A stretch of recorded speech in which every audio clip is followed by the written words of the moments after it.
Welcome, ladies and gents. Chris Andre here. You can find me at BetBoxing on Twitter, or of course, you can subscribe to the channel. We've got some special guests on today, Kaya and John from Love Boxing TV. If you haven't seen this channel, it's brilliant. They've got fantastic energy, great banter. Hopefully, they'll be able to show their personalities today, as well as their boxing knowledge. So how are you, gentlemen? You all right? All good, mate. All good. All good. Put us under some pressure. You better come out with some jokes, Kyle. You better deliver now. Listen. I'm just glad. I'm glad the celebrations are now finished. I'm sick of Quality Street. I don't want to see another tube of Pringles. I don't want to see no more cashew nuts, pistachios, mate. Honestly, like I don't know about you boys, but I have well overindulged this Christmas. Just I tell you what, I'm going to tell you a little secret, right? I can't believe I'm going to admit this. Boxing Day, I was bored. I had to get out, right? And one of the supermarkets was open on Boxing Day. So I thought, yes, I'm getting down now. I need to get out of the house. Go to the supermarket. They've got the turkeys on discount. I bought 2 more, mate. Turkeys! I love Christmas dinner. I'm going for it. You lot can sit there. You can worry about, I've had enough of pistachios. Not me. I'm going to be getting dates and sprinkling pistachios and chocolate and everything on top of it. And then sit there and blame lockdown weight. That's going to be my plan for the next 2 years. Well, you got a New Year's coming up. Perfect. You can have turkey for New Year's Eve as well. You know what I mean? New Year's Eve turkey. Are you guys doing anything for New Year's now that we know that anything fun? No. That, do you know what? That ship sailed for me years ago, man. Like, I can't even remember the last time I had a decent New Year's. Everything's like overpriced. Boris has kept everything open. Well, let's not talk about Boris anyway. Don't want to start triggering Chris off with the Boris. We're at the stage now, and if you're queuing up to get in somewhere, you're just like, I hope he's got seats in there. Like, yeah, them days are gone now. I think at home, having a little booze. We done a show, didn't we, just before Christmas? Was it? I can't remember what it was, but we started drinking wine during it, didn't we? But about hour into it, we just started having a bit of an argument, man. Probably not good to mix wine. We even got a comment. Someone went, "This is supposed to be an informed discussion, not an argument." Kaya said to me, "Don't respond to him." And then I think I had another glass of wine or whatever that night. I just put, "Welcome to the real world, mate." And then he replied, "This is a great channel, thanks." And then Kaya's, I won't say what Kaya said. Imagine you two on Talk Sport, a radio phone-in. They'd have to put us on the sports bar after 10 o'clock. I think. I don't think we could go on after daytime. You know what? You know how by the way, I've never been that keen on New Year's Eve. I have to be honest, right? I have to confess. Like I say, not only is everything overpriced, I don't know. I always found it. I've had a couple of brilliant New Year's Eves over the course of my life, but generally, I don't know. I thought it was a bit overhyped. But you know how I realized I've gotten old, right? I was telling this to G-Man and JB Bourne the other day. Part of my little goodie bag, I got a little goodie bag of treats, I guess you could say, was a back scratcher. And I'm buzzing. That's how you know I'm old. I'm buzzing. I don't have to stretch properly anymore. You was happy with it. I was happy. You was happy with it. Stocks in a back scratch. I was like, result.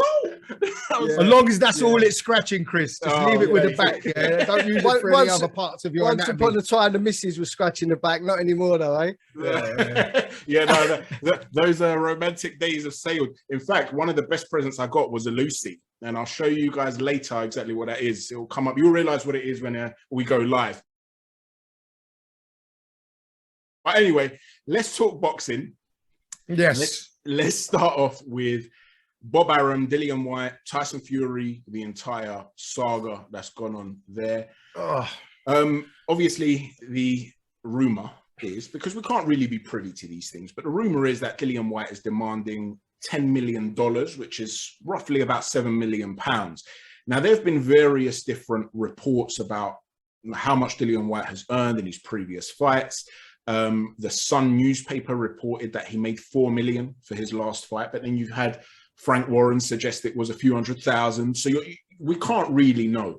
Forget all that aside. Forget what was previously earned, because to be honest with you, I personally, in fact, I'll get onto that in a moment. I won't give you my opinion yet. Let me ask you what you think Dillian Whyte deserves. Should it be a split? Should it be a set fee? Let me know what you guys think. This is where I'm at with it, right? So, first of all, Frank Warren, Bob Arum, they were saying 20%. Now, in the last interview that Bob Arum did the other day, I think it was with Umar, it's gone to 25%. But we know that WBC, it's on their website, so it's 55% 45% to the interim WBC champion. How you determine the WBC interim champion is through the final eliminator. So I think that Dillian Whyte got that by beating Rivas. He lost to Povetkin, then he won it back again. Other than that, for the WBC, it's 70-30 if it's against a challenger. So I'm assuming it's like a voluntary, right? Against a challenger. Or it's a 50-50 split if it's unification. So I think we're at a situation here where Dillian Whyte, Eddie Hearn, they have the ball in their court.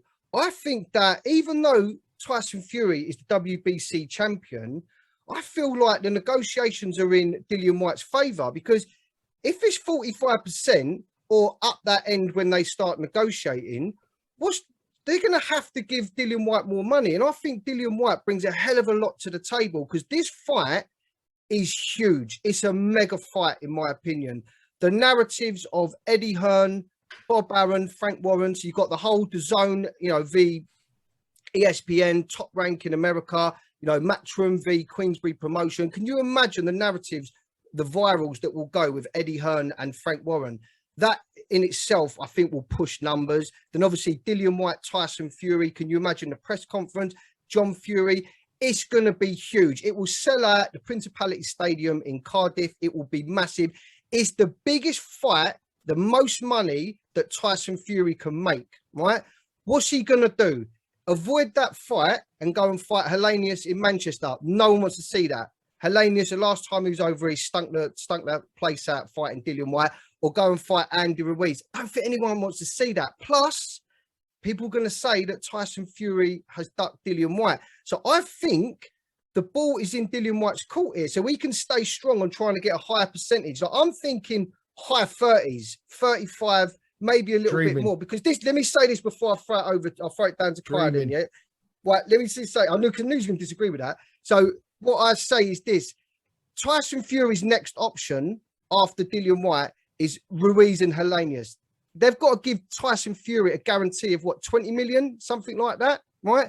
And it's the last fight, Top Rank, ESPN. It's their last fight. So do you think they want to lose money on Tyson Fury's last fight and he becomes a free agent after? However, Dillian Whyte, if he drops the if Tyson Fury drops the WBC belt and goes and fights those guys, Dillian Whyte then gets to fight for the WBC belt against Deontay Wilder. Huge fights. It's a win-win for Dillian Whyte. So that's why I think the ball is in their court. I was going to ask you, do you believe that Dillian Whyte is as big a star as John's making out outside of the United Kingdom? I don't. And this is why I think Dillian Whyte should accept the 25% that's on offer. Because if the fight happens in the UK, right, I'm going to go by recent pay-per-view buyers. Right? I looked this up. Tyson Fury, Deontay Wilder 3 done 600,000 pay-per-view buyers, $80 a pop in America, right? We don't charge that over here.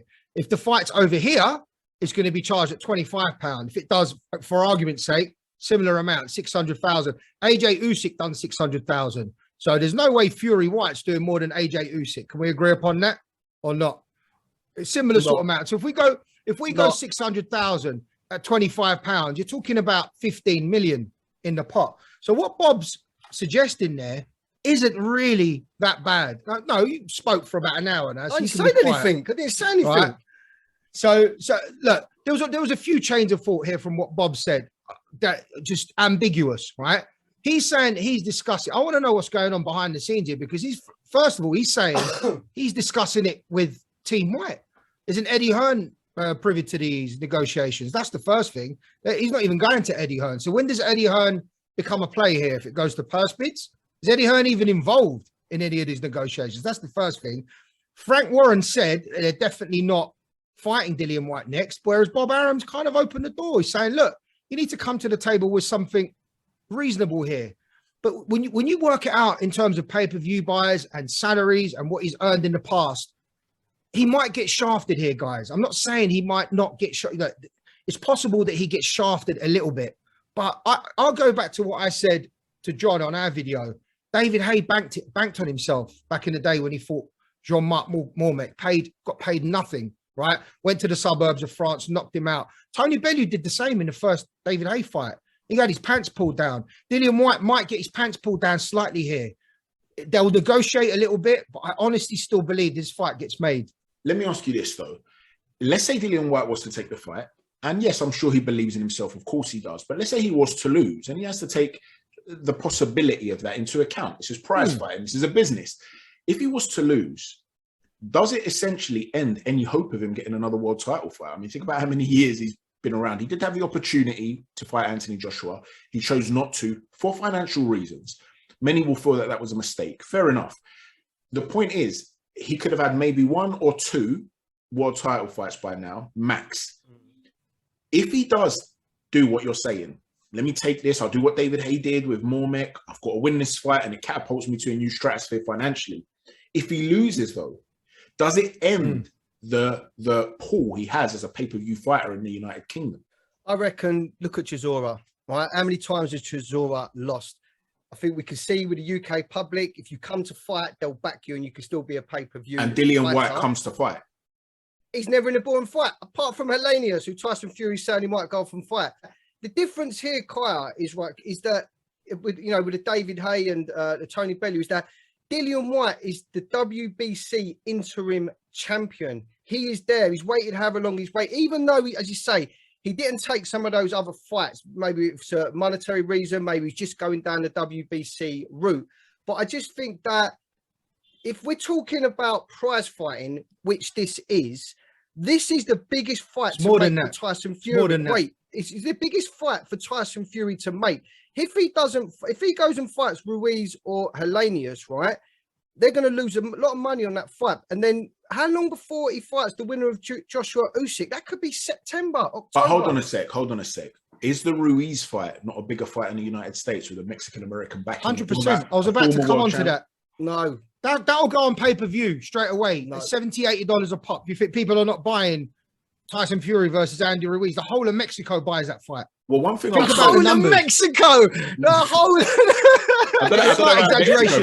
Mexican But Americans. you know what I'm saying? Yeah, the Mexican boxing fans will buy that fight. He's an excellent champion. People will remember. Not just that. Remember as well. Canelo Alvarez, he's in the same stable. He will help promote it too. Exactly. Huge fight over there. Andy Ruiz v Chris Arreola, right? Mexican v Mexican. Do you know how much Andy Ruiz made in that fight? 1.5 million. So wait, forget how much that many numbers. Yeah, right. Because he's fighting Chris Arreola, John. But you just said no one knows who Dillian Whyte is.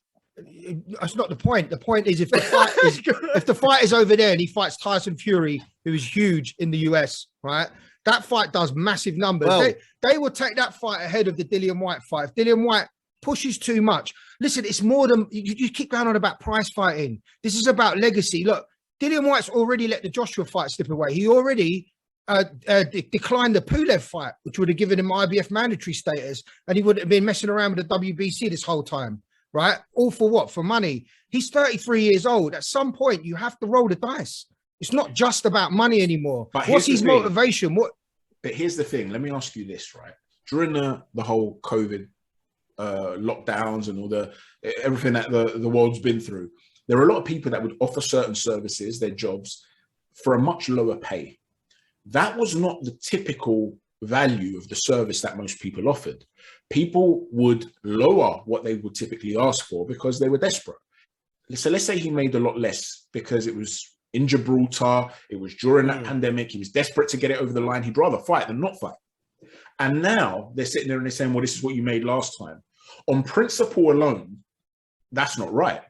The question is, at what point do you let your ambitions override your principles? And this is the thing that Dillian Whyte's going to have to make a decision on. Because in terms of principles, despite what people are saying, I know a lot of people are saying he should have taken the AJ fight. Fine. Maybe that didn't pay off in the way that he'd hoped. But the reality is, he decided I'm worth this amount of money and I'm making it a business decision because this is what I feel like I'm worth. If he stops going down that route and he says, you know what, I'm going to gamble, I'm going to take the Tyson Fury fight, does it set a precedent in the future for Dillian Whyte to be able to be manipulated, say, by other promoters and governing bodies? Does he have to, if he's been made promises and those promises are being broken, does he almost have to stand by his guns. He doesn't. I don't think so. I don't think so. Another thing as well that we've not spoken about is what if the WBC grant Team Fury an extension for this past the arbitration? You know, Maurizio does pretty much what he wants. You know, if they grant a 3-month extension, that means Dillian Whyte hasn't fought in God knows how long. You know, all right, let me ask you this. Or Tyson Fury. Well, yeah, right, exactly. So and who's in more need to fight? I'd say Tyson Fury. But what I'm trying to say, let me just quickly say, what I'm trying to say is that for Dillian Whyte, his exit strategy, if Dillian Whyte holds tight, right, then it goes and they can't agree after the 30 days, right, and then it goes out to the market. Then DAZN can bid for the fight, right? So then effectively Tyson Fury and Dillian Whyte could make more money on this fight. But so if Dillian Whyte holds tight and then Tyson Fury says, no, I'm going to go off and fight someone else, Dillian Whyte's option B is still a good option. He still gets to fight for the WBC What's option B? belt, and it's against Deontay Wilder, who's number one. No, but you don't know if he's going to be stripped, John. You don't know if they're stripping him. You don't know if Tyson Fury doesn't get stripped. You don't know for sure. Bob Arum said the other day, Bob Arum said the other day that they're going to go the other way and they'll fight without the WBC. Why would he say that? Well, there is the option of making Fury the franchise champ, which would cause a whole host of other problems, of course. But we've looked at it from Whyte's perspective. How about from Fury's perspective? If Tyson Fury was to go down the Ruiz route, I could understand why he would do that if it's in Las Vegas. Fair enough. But if he was to go Helenius in Manchester, do you believe that a lot of Tyson Fury fans themselves would start to become impatient here and say, you know what? Tyson Fury's got a very strong CV in the sense that, 4 really big wins well, 3 big wins officially, I guess you could say. Although in my mind, I always think of that Deontay Wilder first fight as a win, to be honest with you. But the 3 performances against Wilder and Klitschko. But they're 2 opponents. Although it's a strong CV, it's not a deep CV. If he wants to establish himself as one of the best of all time, which is what he's always said he wants to do, he can't get away with fighting the likes of Helenius in Manchester. I'm sure you guys would agree. So let's say we were to take Ruiz out of the equation and Helenius. Forget the 2 names that have been mentioned. Imagine the Whyte fight doesn't happen. Who would you then want to see a realistic potential opponent for Tyson Fury? John? I don't think there's anyone. I don't think there's anyone there, and this is the problem. This is why I think Eddie Hearn and Dillian Whyte, having backed into a corner. Because let me just quickly say this as well: is that the money that Fury made in the Wilder fight. When he fought Otto Wallin, they sold something like 4,000 tickets, and Top Rank they gave away about 4,000 another 4,000 tickets to sell that stadium out in Vegas, and also in the Tom Schwartz fight. It didn't do well. They didn't sell. The thing is, though, in fairness, that was pre the second Wilder fight, and that's what's really made him a star in the United States. Exactly. Yeah. So we are where we are. Yeah. It is a bit of a difference. What do you reckon, Kaya? If you could see him in with any, because a lot of people have been talking about Joe Joyce, for instance, would that almost eradicate the memory of Dillian Whyte, or do you think even for British fans, Whyte is the one that we really need to see? Listen, it's got to be Whyte. It's got to be Whyte. I'm not even thinking past it, but if he does choose someone else, why not, stick your Gohanis on the table, go fight Hrgovic, right? Or go fight Joe Parker. I know they said they wouldn't fight, but Joe Parker was impressive in the last fight. I know they're friends, but there are other massive fights out there. I wouldn't want him to fight somebody that the whole world knows he's going to beat, because that just proves nothing to nobody. And that's the problem I have with this whole scenario, is that because of this arbitration, I feel like they have the perfect excuse to not take the Dillian Whyte fight, who I believe, everyone knows what my stance on this is. I believe Dillian Whyte, great chance of knocking him out. When they're up close and they're hooking and it's all getting a bit dirty, Dillian Whyte, that's his game, right? And I think the fight will end up there in the mid rounds. I think, in the first few rounds, he might find himself 3 or 4 down, but when it starts getting a bit rough in there, I think Dillian Whyte will find his comfort, his happy place. Well, I think he has a great chance of knocking him out. Whatever happens, it's definitely a fight I too hope we'll see. And I love the fact that you said that, I know they're friends, but I'd like, I wouldn't mind Joseph Parker too, because I know you two are friends. And later on, we're going to have a very interesting Q&A coming up. Can I say one thing, Chris, please?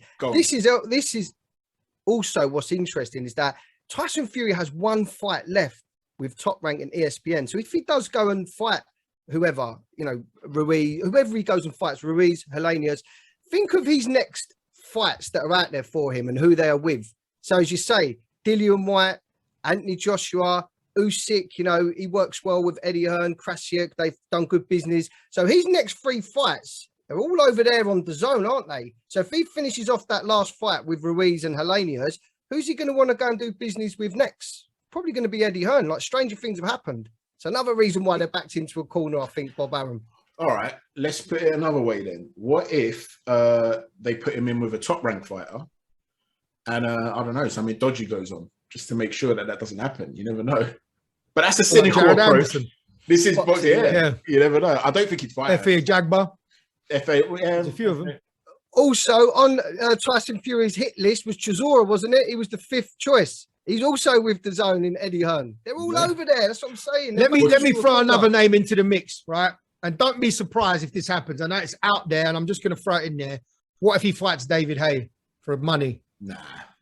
That won't happen. Nah, I can see Tyson Fury doing that. If you're going to get in the ring with Seferi, then why not David Haye? I think that was a very different scenario. Nah, man, I don't know. I don't think it would happen, but you don't know. Well, what about the winner? Maybe in Francis Ngannou crossover. Yeah, he's got one fight left on his UFC contract. Yeah, but again, that would be more of a gimmick type fight. I don't think that will happen straight away. What about the winner, which segues us onto the next topic I want to discuss, over Luis Ortiz and Charles Martin? That could come out of the blue some sort of way. What do you guys think about that fight? Had they both been in their prime, I'll quickly share my view on this. I would expect Luis Ortiz to have enough. Charles Martin is a quite upright, the way he delivers his shots, quite straight shots, good shots. He's underrated, Charles Martin. I think the destruction at the hands of Anthony Joshua really ruined his reputation. But by the same token, I don't believe he's elite. And Luis Ortiz in his day, in his prime, the sort of counter-punching fighter that he is, he had good upper body movement, good agility in the hip for a big heavyweight. I believe he would have had way too much for Charles Martin. At this stage, we don't even know how old Luis Ortiz is. So I'm fairly interested in it, but the idea that it's a pay-per-view in the United States just baffles me. But what do you think? Is this a relevant fight in the wider landscape of the heavyweight division, or is it just a little side note that the PBC are trying to make out is something bigger than it is? I'll start off with John. Yeah, again, the good people at the WBC. So so Ortiz, he signed with Matchroom, didn't he, Ortiz? Then he had the fight against Malik Scott in Monte Carlo, and that was when the ref had to stop the fight and just say Scott had to throw a punch. I think he went a couple of rounds without throwing a punch. Then he fought Dave Allen. Then he got busted for steroids, didn't he? But it was his second time, and then I think the WBA pushed him out their rankings. I think he got a year suspension. Put your comments below. But what did the WBC do? They made him pay £20,000 and they kept him in the rankings. And then 2 fights later, he got a shot at the WBC Heavyweight World Championship against Deontay Wilder. So, yeah, again, it's the WBC. But so Ortiz, I'm not a massive fan of him because of all of that. But, yeah, I mean, the Ortiz that fought Jennings was so much faster, sharper, counter-punching. Then I had a look last night and I was watching him against Christian Hammer. He slowed down a bit. And then you look at the Wilder fight, he took some heavy blows. You say, how old is he? Is he 64 now, something like that? That's going to do something to a man. So I think... Dished out some heavy blows too. Heavy blows. He nearly knocked him out and he was battering him in the second fight. Yeah, so that's the only man that's beaten him. Yeah, but listen... Right? Yeah, who else has he fought? Brian Jennings, Christian Hammer. Who else? No one. The thing is, Kaya, Pele was once a great footballer too. You ain't playing him up front for Arsenal these days. Listen, he could be 42. It could be 42. It's not inconceivable that he's 42. Listen, however old Ortiz is, even if, he just looks older than he actually is, I think the majority of people will understand that he's reaching at least the twilight of his career now. Is there one last hurrah for him though? Or do you? Of course. So you do see that? Of course there is. Yeah, I think I watched Martin Kaunaki last night. You remember that? Have you seen it? Do you remember it? What a fight! What a fight! Martin, as good as he can be in spots, very sloppy when he's in the pocket. He leaves himself wide open a lot. Got countered with some heavy shots, but luckily for Charles Martin, Kalnacki is just the same, but if not worse, just uses his head as a punching bag. You know what Martin reminds me of? Imagine you were to take a broom and you were to put it from the back of his head down to his lower back, right? And you just tied it around his head and around his back. So he's always upright. There's no sort of movement. No, there's no hunching. There's no hunching. There's no hunching. There's no coming under a shot. His head is always in that center line. Exactly always. That. Perfect example there, Chris. And as good as he was, and he landed some heavy shots, got some heart as well. He was dead on his feet, Charles Martin, in that fight, the last couple of rounds. And since he's lost to Joshua, got to hand it to him. He's rebuilt his career. He's come back and he's ranked number 2 in the IBF. So do you know what? For January the 1st, guys, I ain't hating this fight. Yeah, but you know what as well? If it weren't pay-per-view, I'd agree with you. It would have been a quality. You know what? It would have been. Stream. Look at it. It's a perfect heavyweight fight, really. It's a perfect heavyweight fight. You've got a delusional heavyweight against a guy who's 178 years old, but is a 178. It's brilliant. But here's the thing, right? When it comes to these sort of fights and they're recognizable names, is it potentially leaving the door open for bigger named heavyweights to say, you know what, Luis Ortiz just did a number on Charles Martin, for argument's sake. I would rather take him rather than take you gave Hrgović earlier on as an example. Hrgović is in that who needs him club. So when we see these sorts of fights and they're on pay-per-view and they're being promoted in the United States and stuff like that, are we seeing the potential door opening for these sort of ducking type scenarios?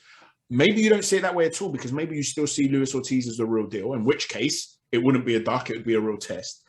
And the other thing, Martin has been talking, regardless of what people think, desperately about a rematch with Anthony Joshua. He's been saying it for years. He feels he didn't give a good account of himself. If he was to beat Ortiz, AJ might want to rebuild, say, maybe take regardless of whether he wins or loses against Usyk, he might want to sort of fight whereby he can, re-find his feet again. He's been under a lot of pressure. He might want to have a gimme fight, basically. That might be a good fight for him. And I know Martin's talking about how he wants revenge. Listen, I want to date Kelly Brook, but it ain't going to happen either. You know what I mean? Exactly. This is one of those things. But could you imagine, basically, those two questions, and I was waffling on there. Number one, is it possible that people are pushing Luis Ortiz now so he can be used later on as a sort of duck-type fight? Or number two, maybe within that same stable, Andy Ruiz, for instance, or is he still the real deal and a real test? And number two, does Charles Martin's aim of an Anthony Joshua shot have any fruit to it if we're going to consider AJ post-Usyk? John? And anything is possible. And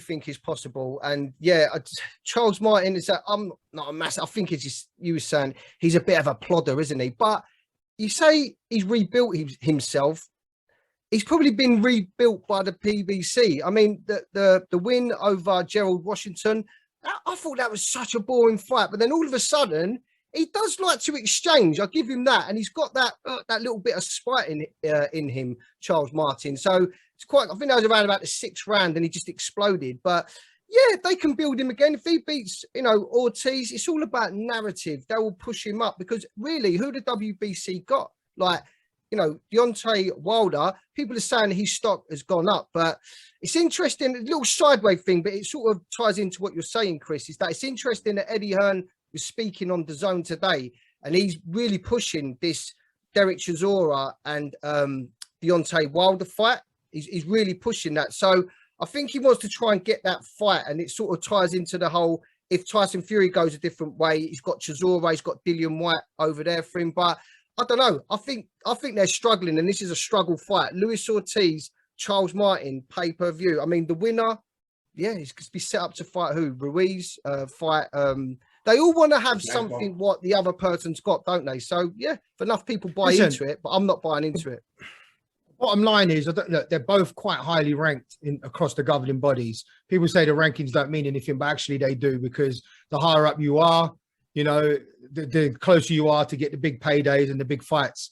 So whoever wins this fight will be pushed to a potential top 5 opponent. Do you know what I mean, John?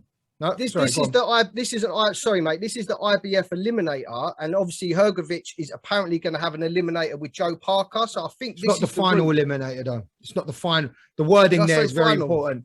It's not final. So whoever wins this doesn't become, put as mandatory. I think the winner of this will probably end up fighting Hrgović for mandatory status. So it's a big fight in terms of the heavyweight it's like division. a semi-final. It's like a semi-final. But yeah, basically, and I go back to your question there. Are they pushing Luis Ortiz, Chris, as a duck?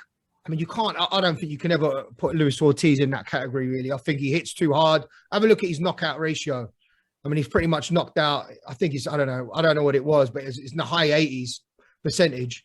Awkward southpaw. You know what? He nearly flatlined Deontay Wilder. I know he hasn't fought anyone yet. And I know he's probably older than people say he is, but, funnily enough as well, he wasn't really a great amateur. He wasn't like in the Olympics winning gold medals. He come off that conveyor belt of amateurs in Cuba, but he wasn't a real great amateur. So he's obviously a better professional. Stylistically though, he's quite low volume and he was a big puncher, so he was always more suited to the pro game. So 100%. I wouldn't overlook that. I wouldn't overlook into that. I wouldn't see it as, he wasn't a great amateur, he's not that good a fighter. I think he was brilliant. I'm not trying to better as a pro. Yeah, when I'm trying to, what I'm getting at is not trying to undermine Luis Ortiz as a talent. I think he's a brilliant boxer. I'm just wondering, based on age, like I always say on my channel, the only undefeated fighter is Father Time. And I'm just wondering, as a semi-final, like you're talking about it here, guys, a semi-final essentially for a final eliminator, you potentially will then have Parker Hrgović. I'm not sure it's particularly strong, and as a fight. And I'm wondering if it's a sort of thing whereby, it will be a semi-final, so to speak, but then the PBC might say, well, listen, let's feed him to Ruiz. We fancy Ruiz here. Ruiz, for argument's sake, wins for argument's sake. And then all of a sudden, he's catapulted back into a position where he's one fight away. I'm just wondering how they're seeing the whole thing, what sort of chess match sort of moves are going on there. But listen, hopefully it's a great fight and we will enjoy it. Let's move on to a bit of a fun round now, okay? I'm going to pit you guys against each other. If you both had to decide between eating a Dillian Whyte left hook to the body or a Deontay Wilder right hand to the forehead, what you pick it? Dillian Whyte all day of the week, every day of the week. Dillian to Whyte. The liver. Woo! Yeah. Kai is thinking about it. I've got a chain of thought here. Wilder. No, I've got a chain of thought here. If a Dillian Whyte left hook landed in your ribs, you are not breathing for the next 2 months. Yeah. Every time you cough or go to the toilet, you're in agony. You ain't gonna be able to live your life for 2 months. Deontay Wilder will start you. You'll wake up and go about your business. Maybe so you, Kyle. Of course you will. But John's solid. John's solid in the midriff. He's got that 8-pack. He'll be able to absorb it. You said forehead. If you would have said cheekbone or jaw, I might have gone the other way. But forehead, I've got quite a big blockhead, man. So for me, I think I'll just be knocked out. Someone to just throw water on my face, slap me about a bit, and that's it. We're done. So I'll take the Deontay Wilder shot. All right. Would you rather have a push and a pull with Carl Froch on the cobbles of Nottingham, or be the victim of a Billy Joe Saunders prank? Yeah. Oh, well, do you know what? Being in the camp with Billy Joe Saunders, we've been on those holidays with the boys, yeah? When you just got to be watching over your shoulder every 2 seconds because you might get an eyebrow shaved off or something. That's too stressful for me. I'd rather have a push and a shove, have that done with on the cobbles. Billy Joe Saunders in my rear view for a training camp, yeah, that'd do my head in, I think, after a while. You know what? I've got to say, I don't agree with John with much, as you can see, but I've got to agree on that one, man. That could go all types of wrong. You could end up in jail for 10 years. You know what I mean? It could just go completely wrong. You have a little push and a pull with Carl Froch. We didn't really do that, did we? We went on a few holidays and that. We was a little bit more civilized. We all got a bit drunk, but anyway, you see that, don't you? With some guys, they'll shave eyebrows off. Mate, I've got some stories to tell you. Look, we're not online. I'll tell you about some of the stuff that happened to us when we were on holiday. Chris, let us know. All right, so you guys saw it as risk, right? The risk of what could happen with Billy Joe Saunders. Well, what's riskier? A fight to the death against Tyson Fury, or stealing Dan Rayfield's sandwich in a room that you couldn't escape? It's got to be Tyson Fury, isn't it? Or snatch one of his little boxing programs. All right. The fight to the death. Well, mind you, we saw Tyson Fury, how he reacted to the doorman when Billy Joe's dad was getting ruffled up a bit. So you know what? I'm still convinced. When I re-saw that video, I did a video on it back then. His view was blocked off at one point. Skewed. And I'm not sure he realized what was going on until later. But I don't know, maybe he did. I don't know. You know, one thing that's interesting, in fact, is that Billy Joe Saunders and Tyson Fury, who were like glued at the hip. Yeah. What's happened to their relationship? Yeah. Billy Joe Saunders didn't message a congratulations message on Twitter or anything like that after he beat Wilder. Yes, Chris. You know, this is what I'm talking about, people. This is why you subscribe. You got to do a deep dive on this, son. A psychological deep dive on why. I was thinking this the other day. Well, what are you saying then? What would you reckon's happened there? What do you reckon's gone wrong? Well, I'm not privy, obviously, to Billy Joe Saunders and Tyson Fury's sort of private lives. I have no idea, but there does, at least from the lens of the public eye, since that fight, their relationship has changed irrevocably by the looks of it. And let me say this, Chris. Let me say this. After the fight, right, when Billy Joe Saunders went to hospital, right, Tyson Fury flew straight out. Right, and that was I've heard a few people. Sorry, finish. No, go on. If you remember as well, Billy Joe Saunders said all the people that were there are expected to be there. To me, that came across like a dig. Again, yes. I did a video of that where I was analysing that, one of my little psychological deep dives. But that comment to me was almost like a dig at Tyson Fury. But another thing that's happened, and we might just be overanalyzing here, right? But this is what we do. Isn't it weird how Ben Davison as well has seemingly left the door open for the idea of training Anthony Joshua? Ben Davison and Billy Joe Saunders are tight. Has something happened between them and Tyson Fury where they just think, you know what, we don't really want to be around this dude anymore? Or am I just overanalyzing and they're still the best of buddies and they're just not putting it out there anymore? I don't know. But to me, something looks like it's changed there. Yeah, the bottom line is, I think a lot of people said that Billy Joe quit that fight, didn't really take into account of the broken orbital. And I think Ben Davison was one of the only ones, as you say, John, that went to the hospital. And I think Tyson Fury didn't bother going. So maybe Tyson Fury, subliminally said that he'd quit the fight. And that's probably why they're not speaking. I'll just say it's as simple as that. So you actually think maybe it's Tyson that's cut off Billy Joe rather than the other way around? I think so. I think it's a bit of both. Is that Tyson's really... gone, well, you're supposed to be a God-fearing gypsy man, and all of a sudden you're in the corner getting pulled out, don't want to know anymore. Let's say that.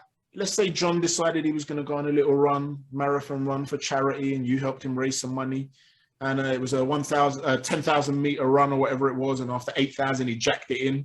Are you going to stop talking to him, Kaya? Absolutely. Of course he would. Of course he would. All right. Now, listen, man. There's people, there's a charity. Look, get yourself out. I don't care if you've broken your leg. You better pull yourself together, bro. You better do the last 2K on your hands, my friend. You better handstand the rest of it.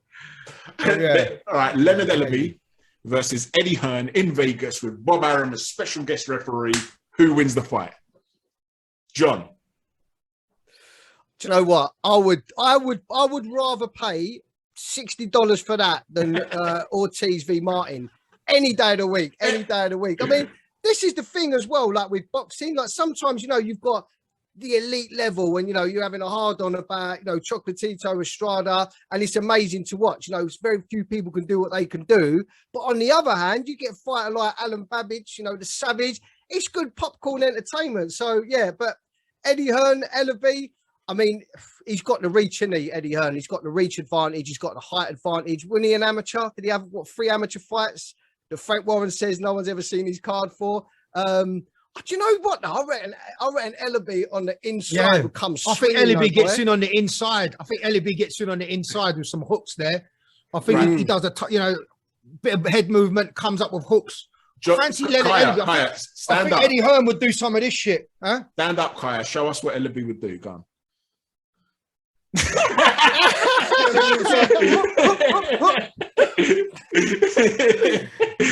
All right. Eddie Hearn would be like this. That's how I think it'll go. I honestly believe that. I fancy Leonard. I'm joking. Leonard would the last 2 rounds in there. I think Eddie Hearn keep him at the end of the jab. Just Yeah, Leonard would have to get it done early, I reckon. He'd have to get it done early. 100%. First round. Yeah. First round. No, Otherwise, forget it. Eddie Hearn's a big guy, you know. He's a bit deceiving, I think, because he's so tall, man. I reckon he's going to gas. I don't know. But then again, so's Ellaby. I made it. Do you know what? As you say, John, spot on there. I'd easily part with $60 for that. Easy. I wouldn't even have to blink. All these big fighters. I would watch it. Of course. Oh, I would. All right. So, would you rather fight 5 minimum weight fighters, world champions, so 7.5 stone, or 1 heavyweight champion? What, 5 at the same time? Yeah. Royal Rumble style. Time? Yeah. WWE.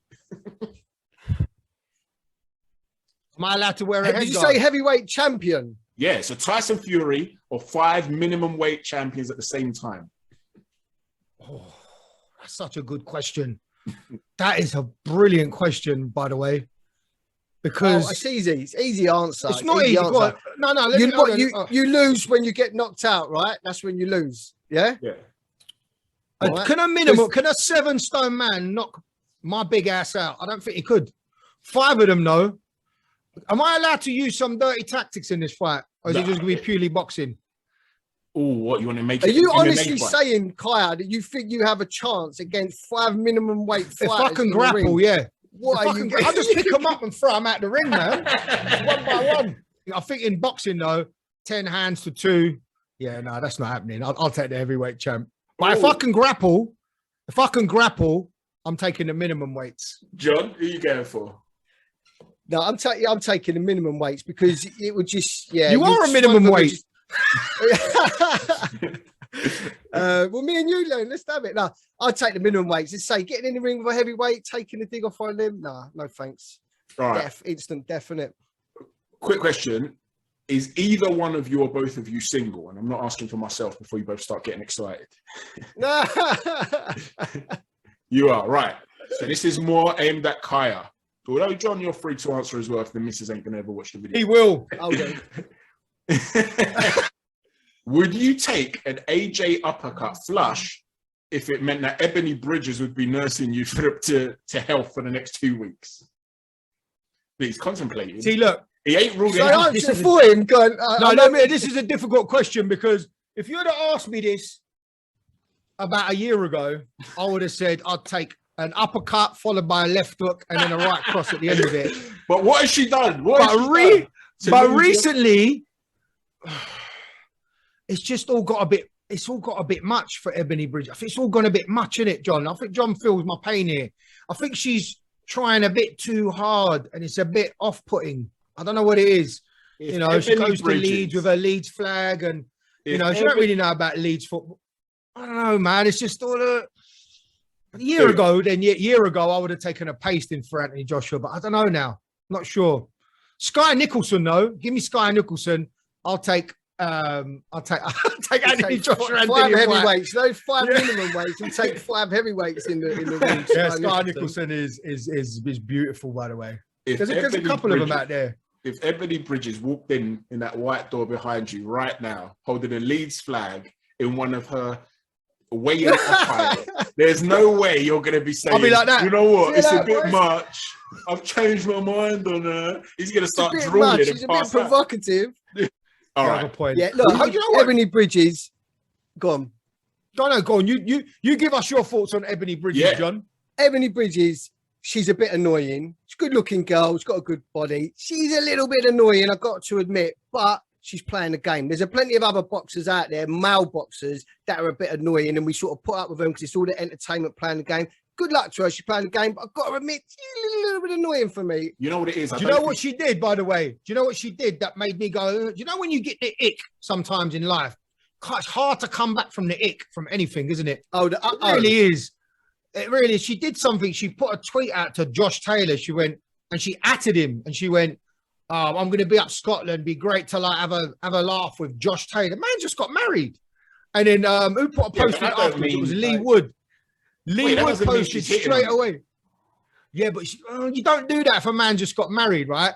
So then the next post was Lee Wood going, I fancy this Josh Taylor's wife in a fight. And he atted Josh Taylor's wife. And I was like, ooh. He's stirring. He's stirring because if I was ever in London, yeah, maybe. If I was ever on a night out and I was like, Kaya, do you want to meet up for a drink? You better not reply, mate, I just got married. I'm like, what are you on about?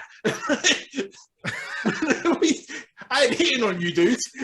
I don't know. Listen, man, if you have blonde hair and big boobs, then, you know, the answer might be different. You know what I mean? The amount of weight I put on this year, mate, I just need the blonde hair. I'm ready to be a Corona girl with this cleavage. I'm telling you. All right. Which one of you two, for £1 million prize, would you back to get the number of Sky Nicholson?